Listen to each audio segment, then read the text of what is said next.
Good morning, class third. This is our English book, Real English, a multi-skill language course. In the previous video, we have discussed the word meaning of chapter number 4, Bhim and the Buffalo. In this particular video, we will discuss the meaning of the chapter, the meaning and the story behind this particular lesson. So let's start with the lesson. Bhim was a poor farmer. Bhim एक poor farmer. Poor का मतलब क्या हुआ? गरीब. और farmer क्या होता है? किसान. वॉज हम यूज करते हैं हमेशा पास्ट टेंस के लिए. ठीक है, तो क्या मतलब हुआ?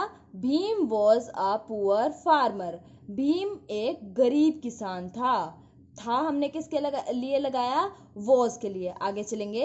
ही लिव्ड. देखो वॉज से स्टार्ट हुआ है, यानी कि पुरानी बात बता रहा है, तो सब कुछ पास्ट टेंस में चलेगा. तो लीव के साथ डी लगा है ना, LIVED.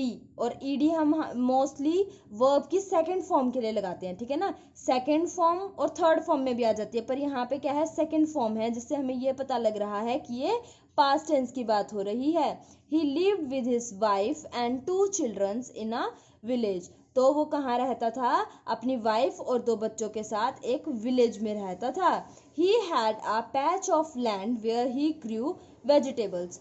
He had a patch of land. उसके पास जमीन का एक छोटा सा टुकड़ा था. पैच ऑफ लैंड हमने सीखा था कि पैच होता है टुकड़ा और लैंड धरती. तो धरती का टुकड़ा था, एक छोटा सा लैंड का एरिया था उसके पास. वेयर ही ग्रू वेजिटेबल्स, जहाँ पे वो क्या उगाता था? अपनी सब्जियां उगाता था. His 2 buffaloes gave milk to the family. और उसकी 2 बफेलो क्या करती थी? फैमिली को दूध पिलाती थी, दूध देती थी.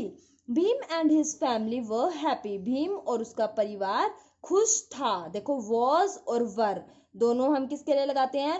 पास्ट के लिए लगाते हैं. वॉज तो हमने एक के लिए लगाया, यानी कि सिंगुलर. भीम एक था तो हमने वॉज लगाया. यहाँ पे बात हुई फैमिली की. फैमिली का मतलब ग्रुप ऑफ पीपल. और जब ग्रुप ऑफ पीपल या एक से ज्यादा लोग हों तो हम किसका यूज करते हैं? प्लूरल वर्ड का यूज करेंगे. और वॉज होता है सिंगुलर के लिए और वर होता है प्लूरल. वॉज का ही प्लूरल होता है वर. ठीक है ना, तो Bhim and his family were happy. Bhim और उसका परिवार खुश थे. And they always thanked God for what they had. And they always thanked. और वो हमेशा धन्यवाद करते थे गॉड को. ठीक है, भगवान का हमेशा धन्यवाद करते थे. किस लिए? For what they had. उसके लिए जो भी उनके पास था. तो उनके पास जो कुछ भी था उसके लिए वो भगवान का धन्यवाद करते थे. The children grew older.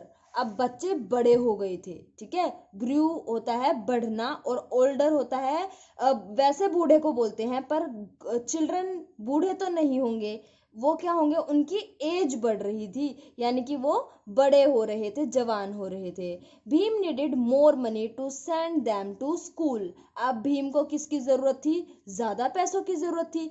किस लिए? ताकि वो अपने बच्चों को स्कूल भेज सके. He and his wife decided to sell one of their buffaloes. तो उसने he and his wife यानी कि उसकी वाइफ, तो उसने और उसकी वाइफ ने डिसाइड किया कि वो क्या करेंगे? अपनी एक बफेलो को बेच देंगे. देखो one of their buffaloes, buffalo ज्यादा थी ना, एक से ज्यादा 2 बफेलो थी और उसमें से एक को बेचने की बात की है, तो इसलिए वन ऑफ देयर बफेलोज आया है, बफेलो नहीं आएगा यहाँ. ठीक है ना. They were sad to part with a loyal animal that served them for many years. They were sad. वो दुखी थे. वर किसके लिए आया? पास्ट टेंस के लिए. To part with का मतलब होता है अलग हो जाना. The loyal होता है वफादार. Loyal animal that served them for many years. तो वो दुखी थे. किस वजह से दुखी थे? क्योंकि वो ऐसे एनिमल, जो उनका वफादार जानवर था, जिसने उनको बहुत सालों तक देखभाल करी, जिस पशु ने, उस पशु से उनको दूर होना पड़ रहा था, इसीलिए वो दुखी थे. But they had no other option. But उनके पास कोई दूसरा रास्ता नहीं था.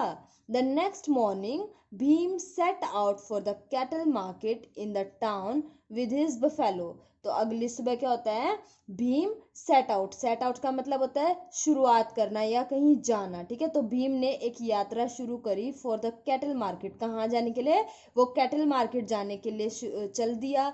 इन द टाउन, जो कि कहाँ थी कैटल मार्केट, टाउन में थी। विद हिज बफेलो, अपनी बफेलो को लेके और कैटल मार्केट में जाना शुरू कर दिया उसने अगली सुबह। ऑन द वे, रास्ते में, he met a man with a horse, उसको एक आदमी मिला, किसके साथ, घोड़े के साथ। द मैन सेड, मैन बोलता है, friend I want to sell my horse, तो वो बोलता है, हे मित्र, मैं अपना घोड़ा बेचना चाहता हूँ। Would you like to exchange it with your buffalo, तो क्या तुम, एक्सचेंज का मतलब होता है बदला करना, एक सामान के बदले में दूसरा सामान ले लेना, ठीक है ना। एक सामान दिया तो दूसरा ले लिया, उसको हम बोलते हैं एक्सचेंज। एक्सचेंज, तो ये क्या बोल रहा है, would you like to exchange it with your buffalo, तो क्या तुम अपनी बफेलो के साथ इसको एक्सचेंज करना चाहोगे, किसको, हॉर्स को। आगे चलते हैं। Bhim thought that was a good idea, तो भीम सोचता है कि ये एक अच्छा आइडिया है, तो भीम ने ऐसा सोचा कि ये एक अच्छा आइडिया था। And happily gave the man his buffalo, और अपनी बफेलो खुशी खुशी उस आदमी को दे देता है। But soon he discovered that the horse was lame, discover का मतलब पता लगा लेना, और लेम का मतलब होता है लंगड़ा। तो सून, सून का मतलब जल्द ही, but soon he discovered that, but लेकिन जल्द ही उसने ये खोज निकाला कि हॉर्स कैसा है, लंगड़ा है। लेम का मतलब होता है लंगड़ा, जिसको चलने में प्रॉब्लम हो, ठीक है ना। तो भीम को जल्द ही पता लग गया कि उसका घोड़ा कैसा था, लंगड़ा था। ही फेल्ट डिसअपॉइंटेड, और उसको बहुत ही डिसअपॉइंटेड होता है, बुरा लगना, नाराज होना, दिल टूट जाना, ठीक है ना। उसको बहुत ही बुरा महसूस हुआ, उसने अपने आप को हारा हुआ माना। एंड कंटिन्यूड वॉकिंग, और फिर आगे चलता रहा, ठीक है। कंटिन्यूड वॉकिंग, वॉकिंग का मतलब वॉक तो हुआ चलना, और वॉकिंग का मतलब लगातार चलते रहना। कंटिन्यू मतलब अभी प्रेजेंट की बात हो। फिर क्या होता है, soon a man came with a cow, जल्द ही एक आदमी आता है, किसके साथ, एक गाय के साथ। Bhim told the man what had happened, तो भीम आदमी को बताता है कि उसके साथ क्या हुआ। द मैन सेड, मैन कहता है, डोंट वरी, चिंता मत करो, टेक माई काउ, मेरी गाय ले लो, and give the lame horse to me, और ये लंगड़ा घोड़ा मुझे दे दो। Bhim was very happy with the man's kindness, और भीम बहुत खुश हुआ उस आदमी की दयालुता की वजह से। काइंडनेस होता है दया भावना। तो जब हम एक दूसरे के प्रति लालच ना दिखाते हुए कुछ अच्छा करते हैं, दूसरों के बारे में सोचते हैं, उनकी भलाई के बारे में, तो उसको बोलते हैं काइंडनेस, ठीक है। तो भीम बहुत खुश होता है, और वो उस आदमी को बहुत ही दयालु मानता है, उसकी दया के लिए बहुत खुश होता है कि कितना अच्छा आदमी था, उसने कितना अच्छा किया मेरे लिए, उसने मेरे साथ घोड़ा एक्सचेंज कर लिया। Soon Bhim realized that the cow was blind in one eye. तो रियलाइज का मतलब होता है महसूस करना। तो जल्द ही भीम को ये महसूस हुआ कि जो काव थी वो क्या थी, ब्लाइंड। ब्लाइंड क्या होता है, अंधा। तो काव ब्लाइंड थी एक आंख से, यानी कि उसको एक आंख से दिखाई नहीं देता था। ही फेल्ट डिसहर्टन, और उसका दिल टूट गया। He sat down under tree unable to decide what to do, और वो एक पेड़ के नीचे दुखी दुखी मन से बैठ गया, और ये डिसाइड करने लगा कि अब मैं क्या करूं। आगे चलेंगे। Then a man came that way with a goat, फिर एक रास्ते, उसी रास्ते से एक आदमी आया अपनी बकरी के साथ। He offer to exchange the goat for the Bhim's cow, और वो क्या ऑफर करता है कि उसकी गाय को वो गोट के साथ एक्सचेंज कर ले। तो भीम एग्रीड, भीम एग्री हो जाता है।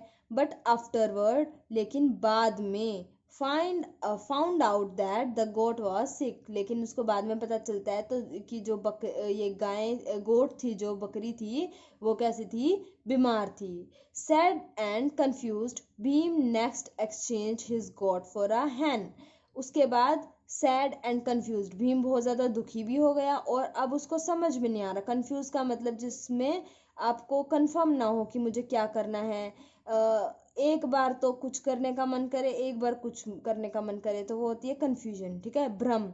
या आप कह सकते हैं कि जब आपको कोई रास्ता ना दिखाई दे, कोई उम्मीद ना दिखाई दे, कुछ समझ ना आए, तो वो सिचुएशन कैसी हो जाएगी, confused. Bhim next exchange his goat for a hen. तो इसके बाद भीम क्या करता है, अपनी गोट को एक्सचेंज कर लेता है एक हैन के साथ, ठीक है। तो इस वीडियो में हम यहीं तक पढ़ेंगे और थोड़े से सस्पेंस के साथ रहेंगे, देखेंगे कि आगे क्या होता है स्टोरी में। होमवर्क रहेगा, यहाँ तक भी अच्छे से पढ़ेंगे और इसके आगे भी अच्छे से पढ़ेंगे। उसके साथ साथ क्या करेंगे, जितने भी डिफिकल्ट वर्ड्स हैं उनको अपनी नोटबुक में राइट डाउन करेंगे, ठीक है। तो thank you and have a nice day.